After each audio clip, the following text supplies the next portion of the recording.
নমস্কার বন্ধুরা, ঝর্ণা দিদির কিচেনে সবাইকে স্বাগত। বন্ধুরা, আজকের আমি আলু ভাজবো পোস্ত দিয়ে। তো বন্ধুরা দেখতে থাকো। এদিকে কড়া বসিয়ে দিয়েছি, কড়া গরম হয়ে গেছে, তেল দিয়ে দিচ্ছি। বন্ধুরা, আমি সর্ষে তেলে আলু ভাজবো। তেল গরম হয়ে গেছে, দুটো শুকনো লঙ্কা ফোড়ন দিয়ে দিলাম। একটু ডুমো ডুমো করে কেটেছি, আলুগুলো দিয়ে দিলাম। আলুগুলো ভালো করে নেড়ে চেড়ে দেবো। একটু থালা ঢেকে দেবো। অল্প পরিমাণে হলুদ গুঁড়ো দিয়ে দেব, পরিমাণ মতো লবণ দিয়ে দিলাম। ভালো করে নেড়ে চেড়ে দেবো।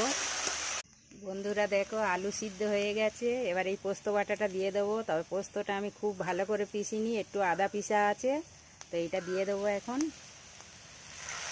পোস্তটা দিয়েছি, ভালো করে নেড়ে দেব। অল্প লঙ্কার গুঁড়ো দিয়ে দিলাম। দেখো বন্ধুরা, পোস্ত দিয়ে আলু ভাজা হয়ে গেছে। কত সুন্দর হয়েছে দেখতে। পোস্ত দিয়ে আলু ভাজা খুব